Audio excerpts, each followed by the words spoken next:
and welcome to Week 8 of Fantasy Football Fanatics. Welcome back.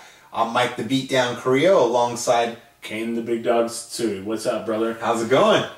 Welcome back, and welcome back. Thank you, thank you. All right, so let's go ahead and get into it here. A lot of big things here to talk about, a little bit of a recap amongst those leaders. You know, top on my list here, Ryan Fitzpatrick just going off, 382 yards, 4 touchdowns. Where'd this guy come from? That's like 4 weeks in a row now that he's put up multiple touchdowns. What a fantasy stud. If you had him in your lineup, congratulations to you. Eli Manning also putting up huge numbers, 4 touchdowns, 306 yards there. The guy just couldn't stay out of the end zone. And then, of course, the old guy, Kerry Collins, coming back up from the grave there, putting up 3 touchdowns, 276 yards, getting it done, like old school style. Yeah, very old school style. Yeah, and then we had 3 other guys with 3 touchdowns. Flacco, Palmer, and Ryan each had 3 touchdowns. Only 1 pick between them all, and that was the young Matt Ryan. But Ryan didn't take any sacks, so they put up each of them. Palmer had 412 yards. Carson Palmer? Carson Palmer, man, the USC alum, putting up some huge monster numbers. Who knew? Look at that. Who knew? Speaking of monster numbers, Thomas Jones is still on a tear, 125 yards and a touch. He's looking great. Michael Turner finally turned up the burner and got 2 touchdowns last week and 121 yards to go with that. He was fantasy gold, so. Yeah, speaking about burning, what about that Oakland offense going off in Denver last week, led by Darren McFadden, putting up 3 touchdowns, 165 yards. Man, the guy was on fire. And a receiving touchdown. He was fantasy platinum last week. Yes, he was. So if you had him in your lineup, great job. Of course, Adrian Peterson there putting up his usual, solid numbers, 131 yards rushing and a touchdown. Yep. Definitely getting you some huge fantasy points there. On the receiving end, Kenny Britt, what? Kenny Britt? I waved that guy this season. I waved you, Kenny Britt. You're killing me. Yeah, 3 touchdowns, 225 yards there from Kenny Britt. Yeah. Of course, Roddy White there being Mr. Consistent, 201 yards and 2 touchdowns, putting up monster numbers there as always. Guys like Marcus Colston coming up there. Of course, Hakeem Nicks there, catching 2 of Eli's passes there in the end zone. Definitely some huge numbers for receivers. Yeah, absolutely. Just like David Geddes. Who? David Geddes from Tampa Bay. Oh, you've never heard of him either? Well, most people hadn't until this Sunday, and he's looking good there in Tampa. Josh Freeman really likes him. He seems to find him a lot in the end zone, and he had 2 touchdowns, 125 yards. Chad Ochocinco finally over 100 yards and a touchdown. Thanks for doing that when you weren't my dog. And James Jones looking pretty good with over 100 yards there. So it's a pretty solid week. Getting into Week 8, the ones to watch: Green Bay at the Jets, rather, and the Packers are 4-3. The Jets are sitting on top at 5-1. This is going to be an interesting game, folks.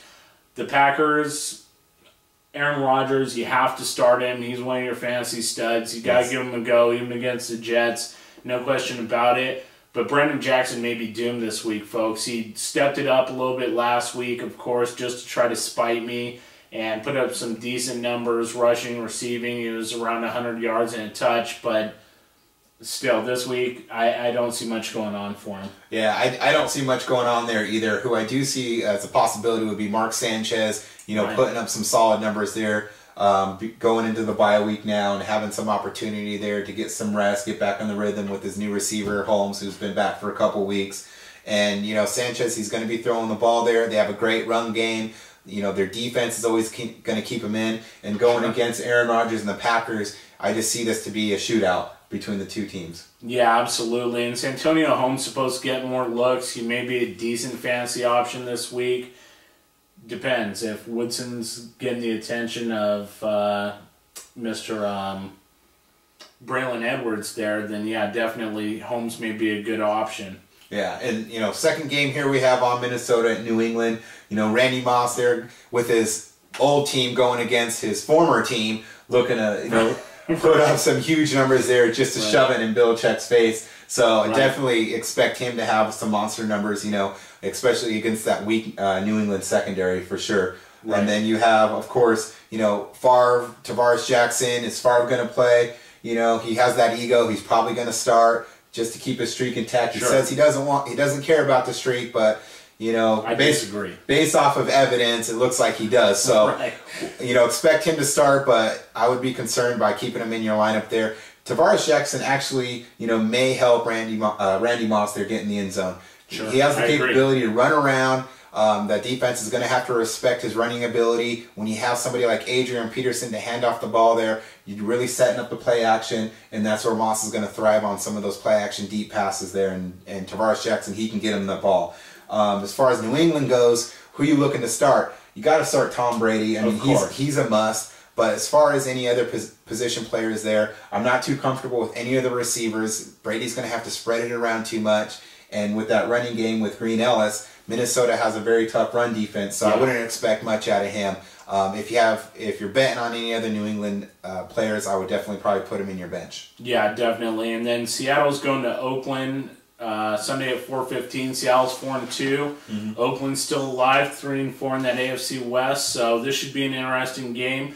Seattle's out in front actually in their division, so they're looking pretty good. McFadden, he's not going to repeat what he did last week. Seattle's got a pretty tough run defense, so he could have a tough time this week. He's probably an RB2 really this week. We'll see what he can do. You never know. The power to surprise. A good fantasy play for Seattle this week. I don't really love anybody from Seattle this week, to be 100% honest with you.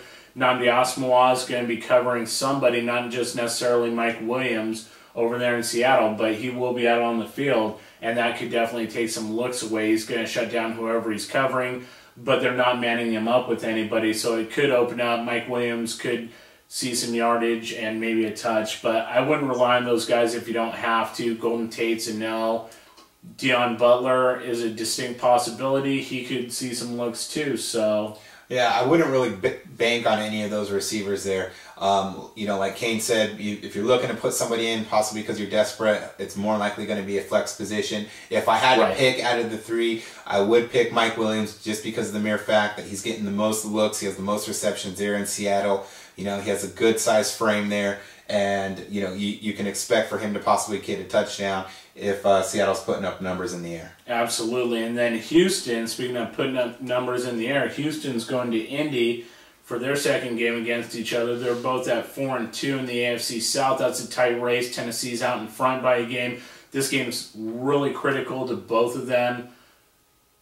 Last time they met, outcome not so good for Indy. Arian Foster just went crazy the first week and really blew up the Colts. Yeah, and because Arian Foster had such a huge game, the receivers obviously didn't. Andre Johnson didn't put up the numbers that you had expected. Kevin Walter didn't because they didn't have to. They ran the ball so much. Don't expect the same type of outcome here this week. Arian Foster's not going to give you over 200 yards. It's going to be more like 125 yards you can probably count on in a touchdown, which is going to be great. However, if you're putting all your eggs in the basket for Arian Foster, you got to be looking elsewhere for that. Also, both teams, like you said, trailing the Titans there by 1 game, so it's kind of a must-win, trying to get back up on top there. And Andre Johnson is a lot healthier now. He's had a few weeks to get over that high ankle sprain, so look for him to have a big monster game. The Colts are going to be focusing on stopping Arian Foster. They don't want to repeat. They don't want to get embarrassed like they did in the first game. So expect Andre Johnson to have a huge game here for you. Definitely, and this is a tough week. One of those 16 bye weeks. We got the Falcons, Ravens, Bears, Browns, Giants, and Eagles. Dang, that's a mouthful. All those teams. There's a lot of really prime players on the bench this week. So best of luck to you. We'll let you know who we like coming up in part 2. Don't forget to come on back. All right, we'll see you then.